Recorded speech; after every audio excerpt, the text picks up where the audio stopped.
What's up, guys? This is Jay here with FantasyLabs, and I just could not resist doing an NBA pod right before the playoffs start. This is like Christmas Eve.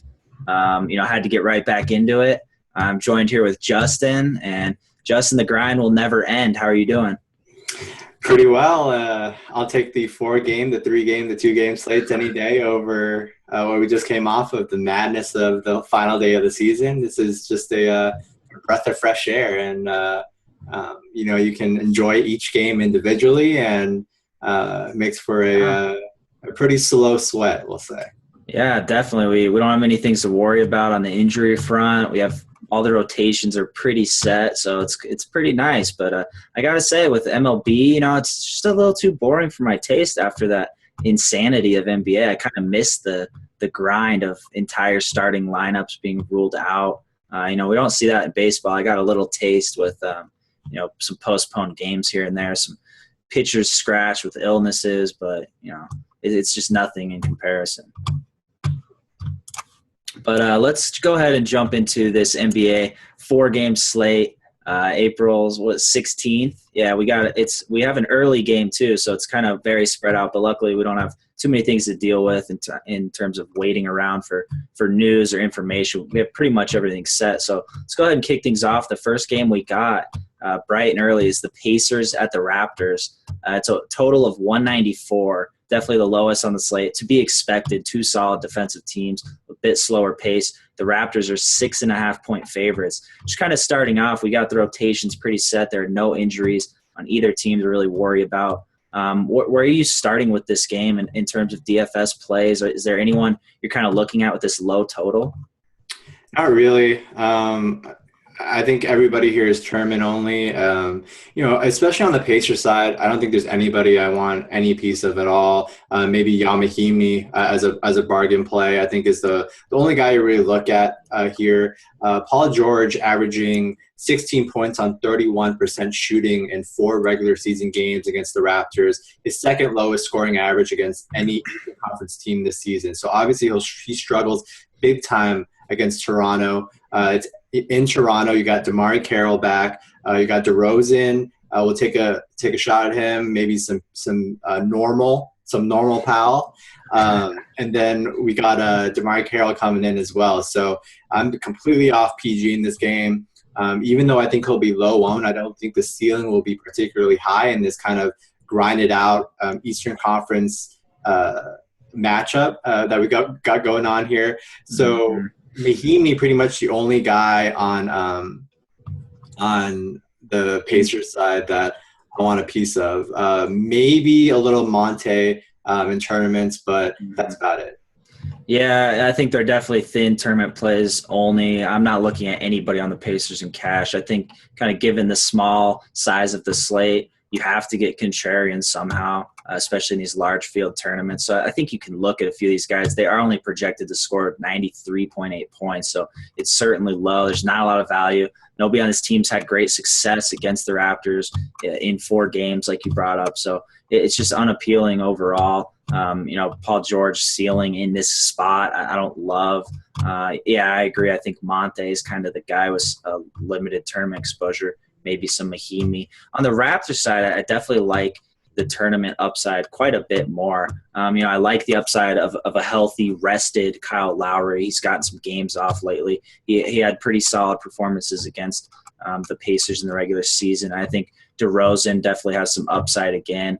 I think Norman Powell is a wild card here. I'm kind of waiting to see how many minutes they'll give DeMar Carroll right off the bat. They definitely need his defense in this one. So it's kind of a situation where I'm mainly looking at some Lowry and DeRozan exposure on the Raptors side.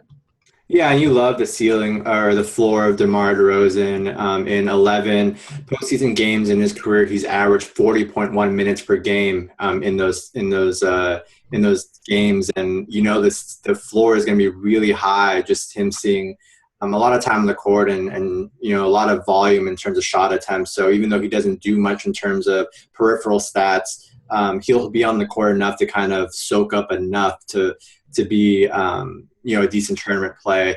Yeah, and Kyle Lowry, we'll see if skinny Kyle Lowry can come through. He's had some big time struggles in the postseason so far. He's seen his We've seen his PER dip from 20 in the regular season, the last 2 seasons, to 14.4 in the postseason. Shooting percentage has dropped from 42% to 37%. He's just struggled overall. So he's got to kind of look to put those demons behind him and kind of really come through for once and get out of that first round. So I kind of expect him, if we're going to play a little narrative street, coming in with a little chip on his shoulder, something to prove. His elbow kind of looks a little better. He's improved his shooting a little bit recently after just a horrid stretch there. So, I do like Lowry quite a bit as a tournament play. I think he'll, with heavyweights like Steph Curry, with Russell Westbrook on the slate, he'll kind of be overlooked. And, if he can go, 36, 38 minutes in this one, and this game stays relatively close, and I can definitely see him going 40-plus DK points in this one pretty easily.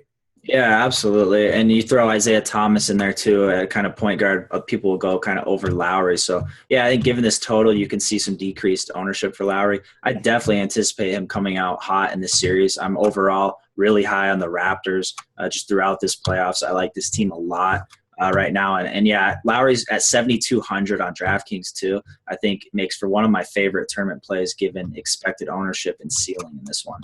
And so where are we at on Jonas Valanciunas? Yeah, I was just going to say I like him quite a bit. We kind of targeted the Pacers front court center position a decent amount in the regular season due to their kind of inability to rebound consistently. So I like the upside of Val. He definitely had a stretch towards the end of the season, especially if Lowry's shooting is off a bit. They could feed Val a little bit more. I'm not afraid of the matchup at all. We're seeing Miles Turner off the bench. So, I'm looking for Val to kind of start off hot in this game. And I think if he succeeds in the first quarter, I think he can get a decent amount of burn in this one and have a big game. So I'm pretty high on him. I don't love the price on the 6K on FanDuel. We kind of have other center options to where I don't think you're going to need valid cash. That just makes me like him all the more in tournaments. Yeah, 5K on DK isn't too bad, but Dwight Howard's going to be the chalk on Saturday. Yeah, especially on DK, and he's fine on FanDuel as well. And I think you can look at guys like Andrew Bogut potentially to save there. So Val will go a little under-owned. So I think the upside here is pretty nice. I think he'll see 26, 27 minutes in this one, and could definitely crack 30 DK points with a double-double here. So. Yeah, like him as well. On Powell, let's go back to him real quick. I think you kind of dart throw a tournament option just because there's so much uncertainty here with we're heading to the playoffs. We're going to see guys like DeRozan play more than he usually has in the regular season. He's going to play 38 to 40 minutes, like I mentioned. So a few less minutes there. Then you're going to get like guys like DeMar Carroll come back. I can very well see DeMar seeing 24 to 26, maybe even more if he's feeling really good. So that kind of uncertainty with Powell's minutes, where Terrence Ross fits in that mix too, where Corey Joseph fits in the mix in a dual point guard look. There's a little uncertainty there with the minutes to where I'm definitely not looking at Powell and cash and kind of being a little conservative with my shares with him in tournaments as well. Yeah, I might even fade him altogether. Everything is set up for him to regress. If you even look at kind of his averages over the last couple of weeks, they're obviously very inflated. We've seen a lot of rest from the Raptors. Either Lowry, DeRozan had some games off. So obviously Powell had a usage increase in each of these games. So I think considering, the minutes increase for these other starters, the usage for these other starters, the necessity, DeMar getting to the line, I think Powell will kind of take a back seat. So I don't like the upside of him. It's a very small chance I could see him kind of being worth it on this slate in terms of upside. So let's go ahead and move on to the next game. We got your boys, the Dubs, playing the Rockets, who squeezed into the playoffs, luckily, with the Kings resting all their starters. We got Warriors favored by only 13 at home in this one. The total is a modest 225. No injuries in this game either. Both teams are at full strength. So starting with the Rockets side, we kind of, it's a high total. It's still a high implied total, 106 for the Rockets. James Harden has had success against the Warriors this entire year. I do expect the Warriors to kind of crunch time defense, toughen up a little bit in the first round of the playoffs. Definitely don't want the Rockets to, work their way into a close game, especially game one. So I'm a bit more probably off Houston overall than I think other people will, but there's definitely some value here. You already brought up Dwight, his cheap price. I think Harden's a tournament play, even with his success this season. Is there anyone else you're kind of looking at here for exposure? Yeah, I don't mind Pat Beverly as a punt option at 5,300 on DK, 5K on FanDuel. I think he'll see 33, 34 minutes in this one. I do think that, one place that the Warriors can stand to improve is I think they kind of take their foot off the pedal at times and become complacent a little bit and allow kind of opponents to sneak into games and make things a little closer than they should be, especially in kind of matchups where they're like overwhelmingly favored. And this kind of screams of that. This series where kind of everybody's expecting them to sweep or at least win in 5 at the worst. So while I do agree with you that I'm not really high on Houston, I still think it'll be close enough at times to where these guys can see 32 plus minutes. The guys like Beverly, for example, where he can be palatable at his price tag.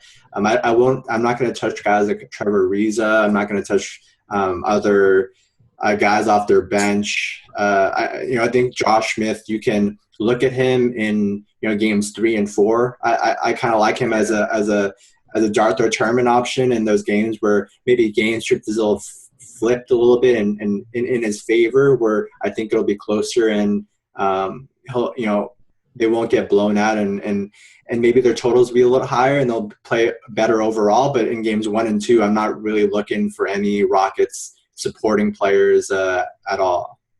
Yeah, I completely agree. I think Beverly's price tag is what's appealing about him. I think he can get in that range to easily pay off his price. He's 5,300 on DraftKings, 5K on FanDuel. So I think he's a fine play there. I think Harden, I don't mind his price really, but given this slate, I think you want to pay up elsewhere, kind of mix and match plays here. But, I think he'll definitely get around his price tag, pay it off, and then yeah, I'm not looking at anybody else. I think Dwight on DK 6K is definitely a strong play that we have to look at really hard here. So, the thing with Harden, though, I'll go back to this, is that shooting guard is incredibly weak.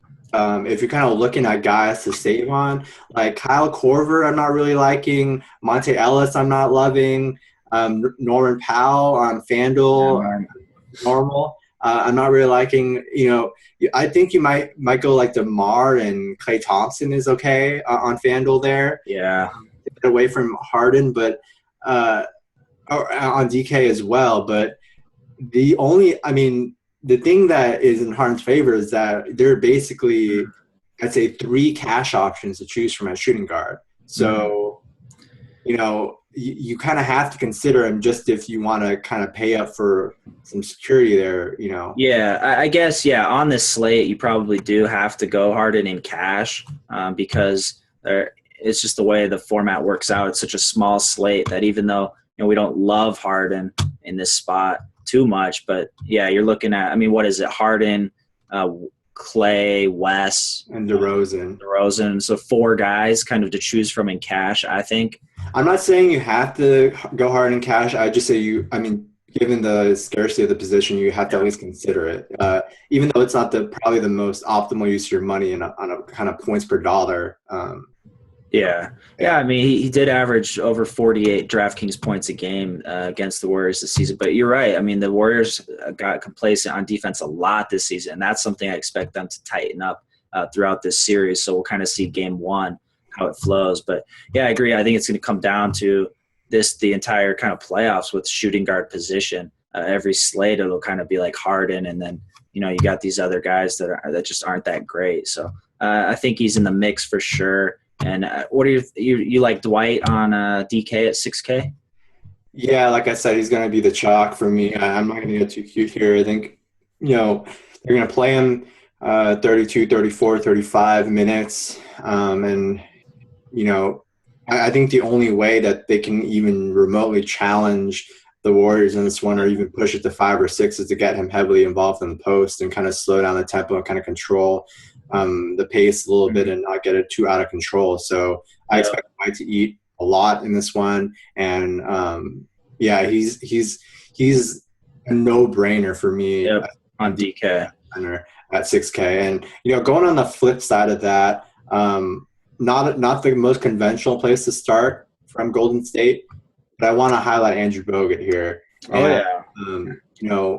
I'll steal your stat, but 35 DK points Bogut has averaged in 2 games this season against the Rockets. And it makes a lot of sense because they'll need his size more traditionally against a team that features a traditional big like Dwight. And, he's not going to play his usual 17 to 20 minutes. I think he can definitely go up, mid-20s in this one. And we know Bogut's very productive on a permanent basis when he's out there grabbing rebounds. Very good distributor, can rack up those assists. And then, with this Rockets team, steals and blocks will be there for him as well. Mm-hmm. So I like Bogut quite a bit, kind of like as a under the radar punt play. I think he's very good in tournaments as well, because I don't expect his ownership to be particularly high. So I'm good with Bogut in kind of both formats here. Yeah, I am too. I think on DK, my idea is going in is definitely playing both Dwight and Bogut. I like that a lot. I expect good minutes, safe minutes from both of them. Bogut's price, $3,900, is way too cheap. And then on FanDuel, it's going to be really hard for me not to play Bogut at $4,500 is also. You got Dwight at $6,900. You can only play one there. I like to save the salary, I think, and go Bogut there, who kind of has a range that's not too far away from Dwight given the price discrepancy. So, yeah, I agree. Bogut's one of my favorite plays on this slate. I think he'll be overlooked too. I don't think people will kind of play him as much as you'd think.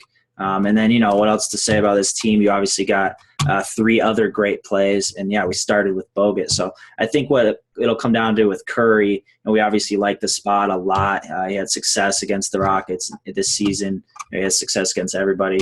Game 1 at home in the playoffs. It's kind of, for me, going to come down to, am I going to play Curry or Russ? And I think I'll only play one. So that's going to be an issue on this slate, picking one of those two.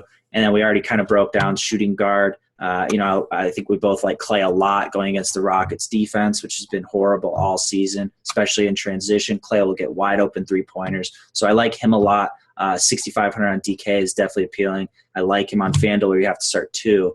And then Draymond Green, obviously a great matchup, great spot for him. And then you can hit the next guy, probably the best cash play on this team, arguably. I don't know where you're going with this, Jay Sean. Let me mention. Let me take a guess here. I'm gonna say Andre Iguodala. Yeah. 3,200 on DK, 3,800 on FanDuel. I think on this slate where you obviously clear-cut studs that you want to pay up for, he is a very, very safe form of salary relief because we know come playoff time they're going to play that death lineup. They're going to play smaller. They're going to play Draymond Green at center.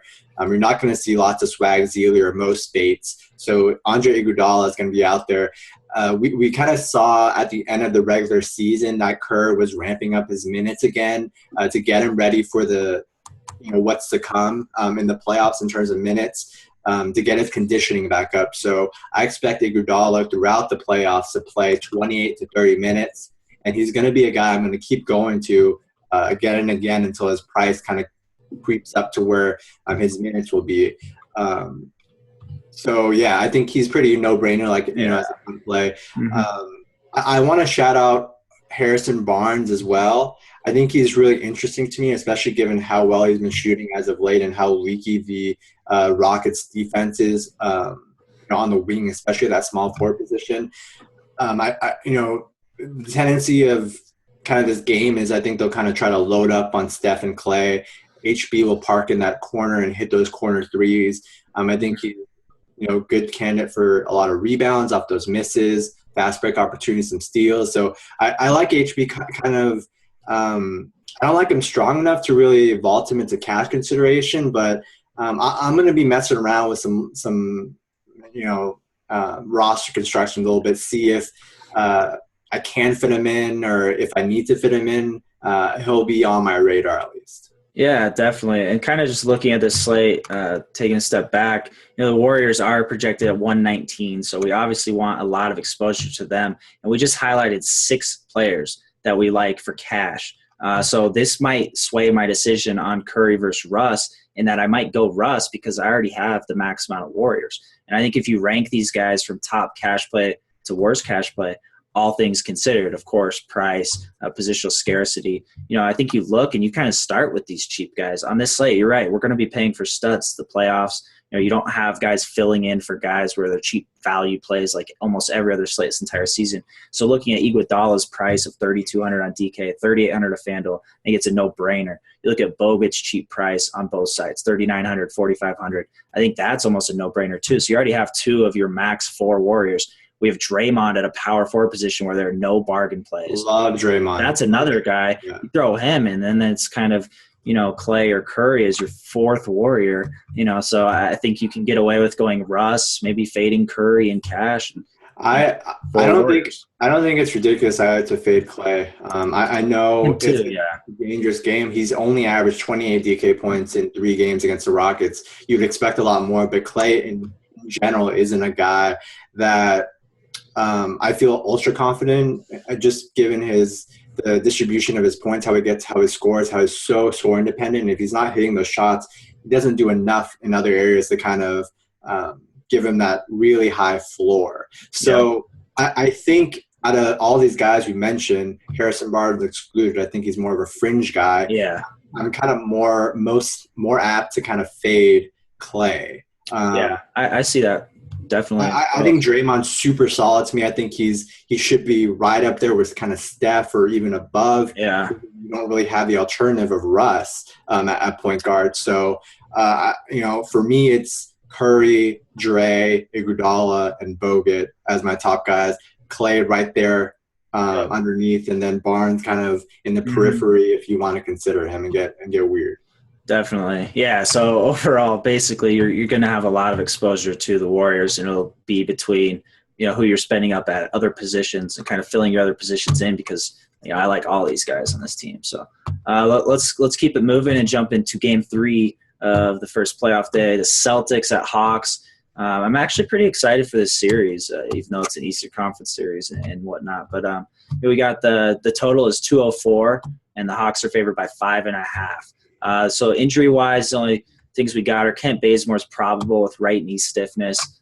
Can definitely expect him to play and start in this one. And then Tim Hardaway is questionable with a strained right groin. So let's start on the Celtics side. On the road, game 1, Hawks have had a great defense this entire season, which is something I think very underrated that I don't think a lot of people have noticed. They finished the season number 2 in defensive rating as a team. So it's not a great team to go against. For some of these guys, I think you're looking at a deep Celtics team, even in the playoffs. They have guys they're going to utilize. I think the main guys you look at here are probably some Isaiah Thomas exposure, and then I like Jay Crowder a little bit with his price at a kind of thin small forward position overall. And then I think you kind of get into deeper tournament plays, and that's kind of it.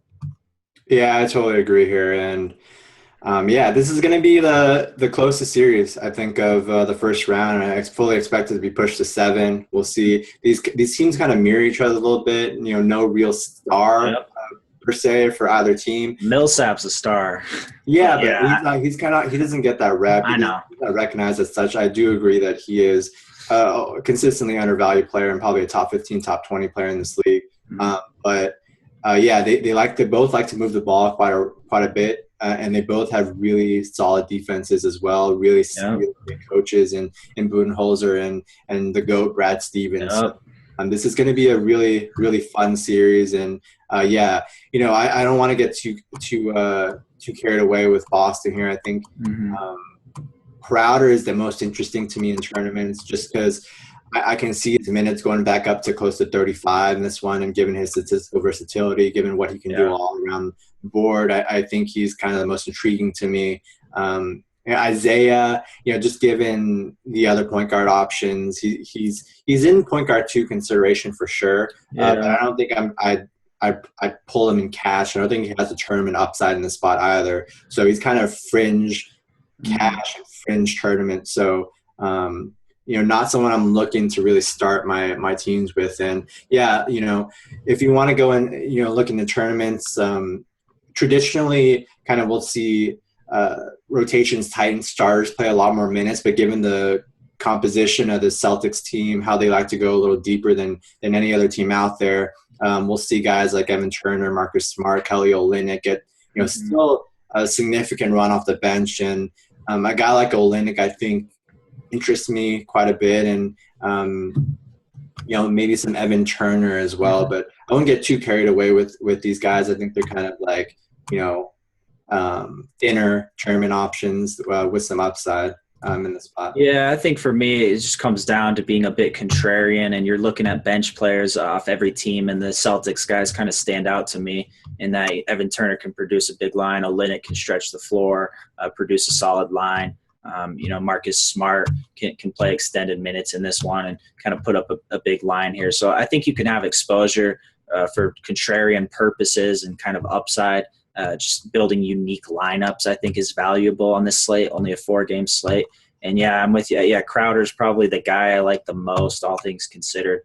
He has a lot of ways to accumulate points, can kind of fill that stat sheet. But overall, I'm not as high on these Celtics guys because they do run pretty deep. And they do have the GOAT, Brad Stevens, always moving the ball around really well, mixing guys here and there. So let's jump into the Hawks side, which I think we have some pretty solid plays here.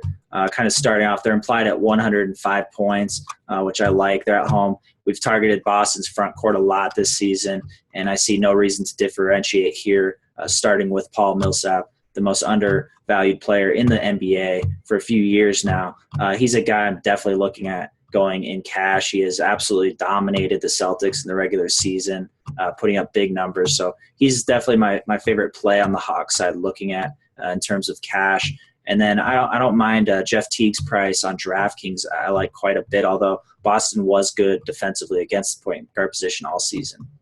Yeah, I don't think you want to go to Teague too often here in this spot against his defense. I know what I do like about him is that I think he's going to play well over 30 minutes or 30 to 33 minutes in this one. I don't think Bud is going to dip too far into the Schroeder well, especially given a very disciplined Celtics defense that will punish mistakes, which Schroeder is very prone to, especially with the turnovers and kind of sloppiness. So, I'm fine with Teague in tournaments, but it's definitely thinner. I think the tournament play by far on this team you want to look at is as Al Horford.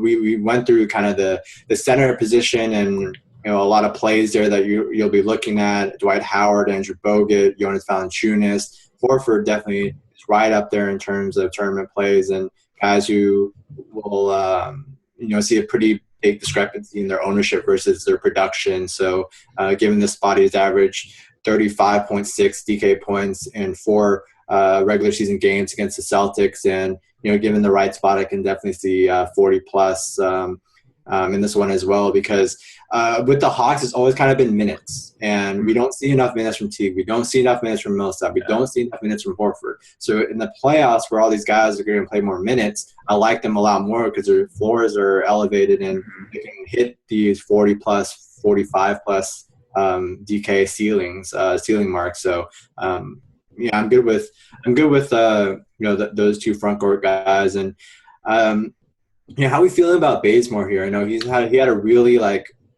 really hot finish to the season. I mean, he was putting up some really big lines to end things out.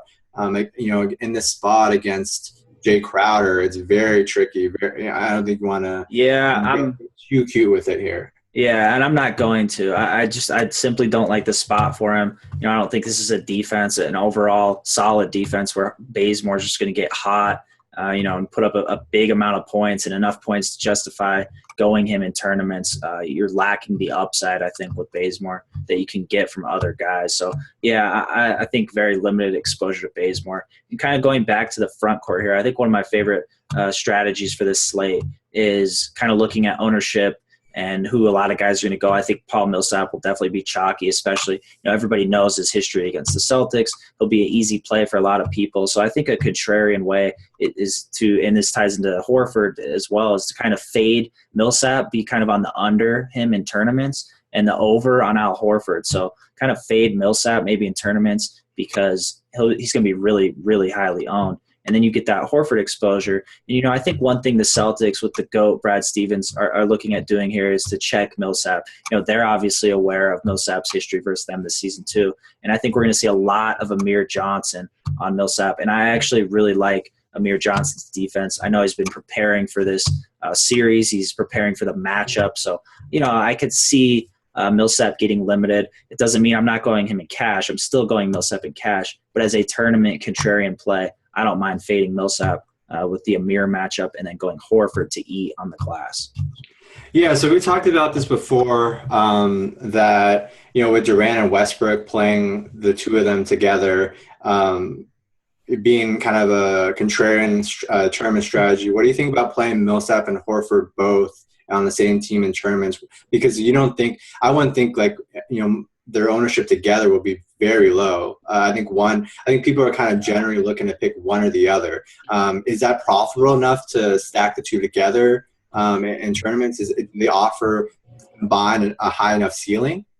Yeah, I think so. I think we've seen it a few times this season with both of them having great games each time they've played. So, this Boston frontcourt can definitely be taken advantage of. And Millsap and Horford with their extended minutes, I do agree that the combination of both of them will be low-owned overall. Just Horford by himself, I think, with kind of the other center options, especially kind of on FanDuel where he's 7,900. It's not cheap. So I think, if you look at Horford and Millsap on FanDuel especially, that's going to be a very contrarian lineup. So, I absolutely like it. I think you get a little fancy and get exposure in different ways to this team that other people aren't really looking at. So mix and match, a little floor, a little ceiling there, and then see what you can get. All right. Well, let's we covered that game pretty extensively. Let's move on to the last game of this slate. The Dallas Mavericks at the Thunder. 208.5 total. The Thunder are 12-point favorites. Not a great spot for the Mavs, projected at 98 points team total. We have some injuries on the Mavs side. We have David Lee, who is doubtful with right foot plantar fasciitis. And all season I've been on team undefeated. Team plantar fasciitis is undefeated. I think we had one guy broke it. I forget who.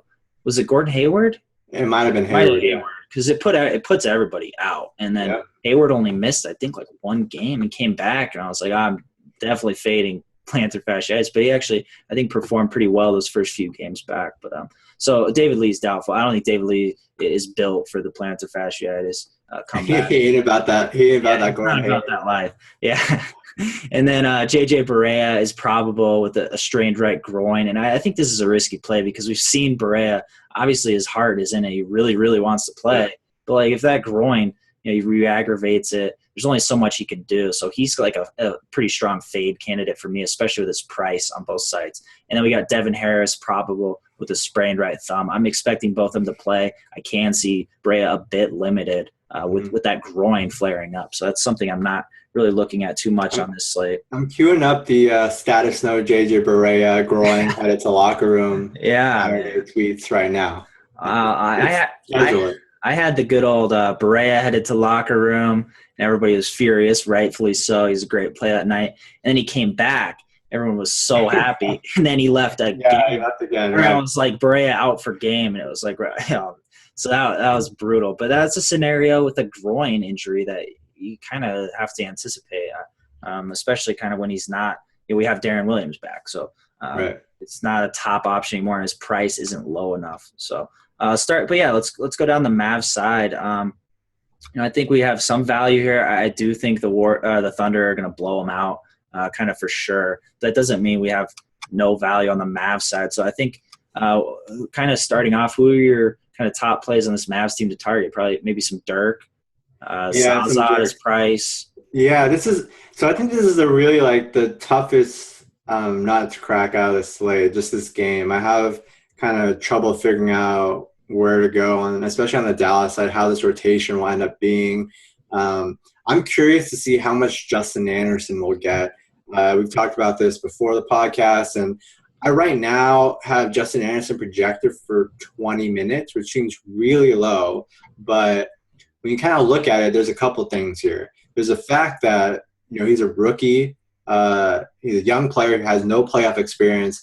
Rick Carlisle is notoriously kind of against kind of playing those types of players, especially in these, when you get to the postseason, in a game that really matters. You also got, a fully, mostly fully healthy Mavs team that has Barea, that has Devin Harris, that has Raymond Felton off the bench. Those guys have to play. You kind of factor in that they're going to be playing from behind quite a bit and will probably favor smaller lineups that feature like dual point guard looks and then Wesley Matthews at the 3.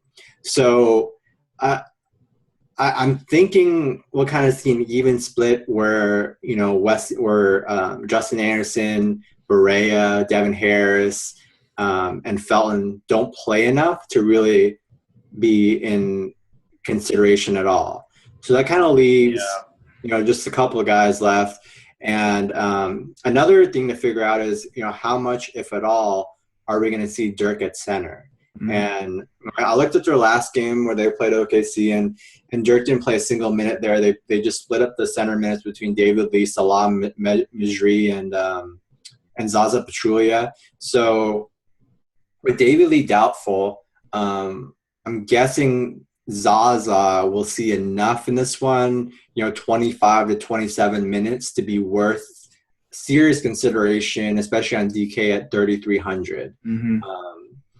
I don't love this spot particularly against like Adams, but and with Zaza's been impossible to trust. Like any Mavs big man outside of Dirk down the stretch has been so volatile. Their minutes are all over the place. Yeah. But I do think Rick Carlisle's kind of look for some consistency, some stability here in the playoffs. I think so. I agree. I mean, and that's the thing. Carlisle's a wizard, man. He's a GOAT in his own right. And that's kind of bringing back to Justin Anderson. The reason I think you probably swayed me a little, but I was probably leaning towards more minutes for Anderson because he's their only small forward. And I expect certainly at the beginning of the game, at least for West to guard Russ and Anderson to guard Durant. But you're right. If this game gets out of hand, they're going to need offensive sparks from the bench with Felton and Barea. So that kind of puts, Justin Anderson out, unfortunately. And that also means that, Durant is going to eat and Russ is going to eat. But that's obvious anyways, kind of in this spot. I think the Zaza thing, I think he's a fine tournament play, especially at that price. The wild card for me is not how much Dirk will kind of play at center. I don't think he'll play much at all. But it's what Carlisle's going to do with Salah Madri checking in this game and kind of the minutes difference between those two. And, Carlisle's used a lot of different front courts lately, mixing and matching. So we'll kind of see. I think we'll get a good idea of what he'll be doing after game one, seeing how effective if he plays Zaza 26 minutes, how effective it is. It's not a great matchup, but Zaza's a guy who can rebound well. This is a difficult team to rebound on. So I think at that price, you can definitely have tournament exposure to him. And then I think it's tournament exposure with Dirk. I don't mind Wes as a cash play in this one. We both agree he's going to play very big minutes. Yeah. They're definitely going to lean on him for some scoring in this one. So I think you look at his price point, and I think it's great. So I think he's a cash play. And again, we kind of brought up the shooting guard on FanDuel. You have to start two, whether you pay up for Harden and then maybe go Wes, or you throw DeRozan, some Clay in there as well. So you have some options. I mean, really only four that are very realistic, at least for me. So I think Wes is in that mix, and then I like him as a tournament play as well. And I think you can have some tournament exposure to Darren as well in this spot too. So those are kind of the guys I'm looking at. I agree. I'm kind of off Barea and Felton off the bench. It's a lot of minutes to kind of go around, and they are going to need some Justin Anderson defense to the point where you're not looking at massive upside from the bench guys. Zaza can be sneaky. I think because we highlighted Bogut quite a bit earlier. Bogut 600 more on DK and 500 more on FanDuel. So like the logical person, there's really no reason for you to not play Bogut over Zaza, Mm-hmm. given their respective prices. Because with the Golden State, they basically have a very limited Festus Swagzili coming off the bench, and they're not going to play Mo Buckets a lot either. Mm-hmm. So Bogut has so much more security with his position, and the upside is bigger too. So that makes Zaza kind of a pretty sneaky tournament option because I don't think anybody's going to be on him at Right. all. Yeah. Give him the options there, and he has averaged 28.2 DK Mm-hmm. points against the Thunder in 3 regular season games. So really, really sneaky there. If Yeah, you're I agree. And this slate in tournaments overall is a lot of it is going to do with being contrarian, simply to be contrarian. There's variance still. So I think a 4-game slate, you're going to have to look at guys who aren't really the chalk. We kind of know who the chalk is. We've covered it at each position already to where, yeah, you're looking at some of these guys, some Zaza type guys as being your contrarian plays to get a jump on the field if he has a big game and Bogut has an off game or Dwight has an off game. And you kind of lap people with that cheap price for Zaza. Let's move on to the last team. We got the Thunder, implied team total of 110. They're at home. I definitely anticipate them scoring 110. And this one, I don't see how they won't. So no injuries on their side. We got some rest for a few of these guys lately. So I'm expecting them to come out pretty strong. Big game. Obviously, we're looking at 1A and 1B, Russ and KD. I think KD is an easy cash play on both sides. And I think the Russ versus Curry is kind of the other cash play you have to figure out. So anybody else, or what are your thoughts on kind of Russ and KD here? Yeah, I think they really have to overthink it. Both of them are going to do plenty of damage. Russ versus Steph to me, um, I I don't know. I don't know which way I lean right now. I think I probably uh, will lean Steph a little bit. I know we talked before this, and I said I liked Russ, but I think I'll lean Steph just because um, I can. I just like the way of that game. Him playing against that Rockets defense that very lackadaisical. And I can see just big explosions. Mm-hmm. The Rockets team is very, Yeah. very prone to just dozing off on defense for Mm-hmm. like sentence stretches where I can see Steph putting in a 20-point quarter pretty easily here, which is he's done plenty Oh of yeah. times. So given Yeah. that, Russ entices me with the triple double potential, which I do think he'll approach, if not Oh yeah. in this game. So I think it's very close, but I think I slightly lean. Yeah. So I agree. I do on the surface, just raw looking at each. I like Steph more, but this is an interesting thing that I think I lean playing Russ more because I might go 4 Warriors that aren't Steph. So when you have a guy, a substitute like Russ, pretty equal, all things considered, I don't expect Steph to outscore Russ by a lot. Then that kind of swings it for me. While I do like uh, Curry more, I Yeah. might play Russ to get the other Warriors guys who I think offer great value at their respective positions. Are you saying this more to kind of diversify your portfolio a little bit? Or are you saying that more because you want to fit another No, warrior there and that's not Steph? Or exactly. Yeah, yeah, you want exactly. exposure to this? You wanted more exposure to this Thunder game? Do No, you look at it's ownership? What's your it's because you can't play 5 guys on one team. So I'm yeah? like, so I'm looking at Iguodala, Bogut, Okay. Dre, and probably Clay, Okay. kind of shooting guard. So if I play those 4 guys, you're automatically ruling out Curry, and then Yeah. then that means I I go think I'm Russ. less high on So it's Clay. Clay. So yeah, okay, and that makes sense too. I mean, that's fine. That's the other option. But you still kind of you get into Oh the yeah. realm of Russ versus Curry. But in that regard, I think I would go Curry if I fade Clay. Is kind of where Agree. it'll come down to me. Obviously, both you definitely want a lot of tournament exposure. I think kind of anticipating on the slate, I would guess Curry has higher ownership. I would think. I think so too. So I automatically like, whoever you think will have lower ownership, I like more as a tournament play because I think they both have similar ceilings. Obviously, Russ with the triple-double bonus on DK. Mm-hmm.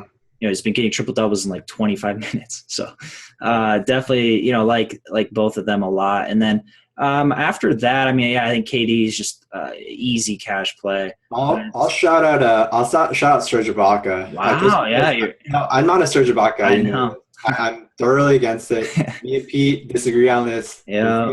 I would never play Serge Ibaka in cash ever. Nope. I'm not saying play Serge Ibaka in cash, obviously, but I do think you can have some tournament exposure here just because I think the minutes will be a little higher than what he's been seeing in the regular season. In the regular season, he's been very kind of around, I don't know, like 27 to 30, kind of in that range. You kind of look in the past where he's kind of played in, where his minutes have been in the postseason. They've been, mid-high 30s.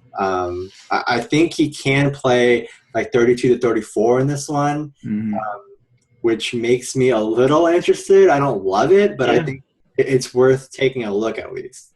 No, I agree. Yeah. Again, it's just this isn't a big slate. There's not a large player pool. I think you're going to have to get cute in tournaments and kind of take some of these guys that are going to be under 20% ownership even. You're going to have a lot of chalk on this slate. So there's only a limited amount of guys that are even contrarian. And I think Ibaka's one. And, I do like his upside with the minutes here. I like the spot. I think it's fine. So, yeah, he's another guy I'm looking at. Obviously, we're a bit off Cantor in general as of late, but his price did dip down. He's $4,500 on FanDuel. He was a bit more expensive near the end of the season. So, I don't know, given his ability to score effortlessly off the bench, if this game is out of hand in the fourth quarter and we see extended minutes, it's kind of like a prime spot where the majority of the regular season we recommended Cantor as a strong tournament play with these home blowouts that the Warrior or the Thunder are always accustomed to. So I still like running it back with Cantor. We've seen his upside even with everybody on the Thunder healthy to the point where I'm not expecting big things out of the Mavs in this series. It's kind of hinging on Rick Carlisle more than anything for me. So I like the upside of Cantor as well in this spot. Yeah, and I do think situations arise, especially given they're playing a more traditionally big team with Zaza, where Steven Adams might get in early foul trouble or something like that, pick up 2 in the first 3 minutes, 4 minutes, and then we'll see Cantor a little early. I can definitely see that happening. And yeah, that kind of possibility given and added the blowout potential one makes him interesting, and his ownership's not going to be high at all, I don't think. So you get the discount there, which makes it even more appealing. Yeah, definitely. And even the center position overall, I think, has a lot of options, different price points. You have Cantor, you have cheaper guys. You have Horford, who's overpriced, you could say, on FanDuel. You have Dwight, underpriced on DK. There's just a lot of value at the center position, no matter how you look at it. You can have your kind of chalky guys site by site. But tournaments, I think that's a spot where you definitely want to get exposure to a lot of these guys overall. So that's it for the slate, guys. I think it's relatively straightforward in cash. I think we stressed you don't want to take too many risks with these rotations being tight in guys like Barea or kind of guys near the end of the season that were hot, Norman Powell, even Cantor, Barea again. So guys like that, I think you can kind of fall back on now that we got starters healthy, minutes elevated, and then tournaments, you're going to have to get fancy and kind of fade guys here and there and go some of these underpriced guys, like especially at the center position. So I think overall it's actually a fun slate to play on the first day. We got some good teams, some decent matchups, I guess. But I'm not really – are you expecting any upsets or kind of going all favorites? Yeah, I think this is kind of an all favorites matchup. I think the only one you can maybe look at is Brad Stevens. Yeah. See what he can pull out of the hat. Yeah, man. This Indy team is not good at all. I don't trust them. They don't have experience. In years past, PG's had some vets. David West and a more refined, we'll say, Roy Hibbert, who used to be amongst the top defensive player of the year candidates. Alongside him, and he's carrying along a very different group in this year's playoffs that was very unexperienced. Guys like Miles Turner, and guys you can't really depend on as much. So I do expect Toronto to handle. I do too. I think Boston's the wild card here for sure, but I'm going to go all chalk and go all favorites for game one. I really like the home court advantage a lot of these teams have as well. So, are you taking the Hawks or the Celtics in the series? In the series, it's tough. I'm going to take the Hawks, but I do think it'll go 7, and I do think that's one of the closest. I'm gonna go Boston. Brad Stevens. I might think putting some jelly beans on the line. Yeah, I want to put some jelly beans on the Raptors. That's probably my jelly bean because there's not enough value on the Thunder or the Warriors. Right. It's just out of hand. I don't want Russ or Katie to blow out an ACL or anything either. And Well, they have never been snake bitten in the past at all. They have never had injuries. Yeah, exactly. Yeah, so definitely. Yeah, we like the Raptors and the Celtics for value. But all right, guys, that's it for the pod. I'm not going to promise anything. Justin made me do this pod. I was in baseball mode, but we'll definitely do a few more of these pods for sure in the playoffs. And I think we got word from John. I think John's just bored of baseball already that he's going to do write-ups. If for some reason we don't do a NBA pod, John will come through with a write-up. So we're going to have something for you pretty much every day of this playoff. So I think these are some great slates to play. I wouldn't overlook them. I think a lot of people kind of think, well, why would I play if it's just going to be a 2 for 2? But I don't think it is going to be a 2 for 2. And then you even dig deeper. It's a 2 for 2 situation where you can have an advantage. So you can pick the right 2 for 2, where there's variance still. But I think throughout the playoffs, there's still an advantage to be had. And I think that's what you kind of want to play for. I know Pete's going to fire away every night like this is the regular season. So there's always value to be had, and you guys should definitely play. It's a good slate, and we'll get with you guys again to break down the next slate in either a pod form or a written breakdown. And until then, good luck, everybody. Good luck, guys.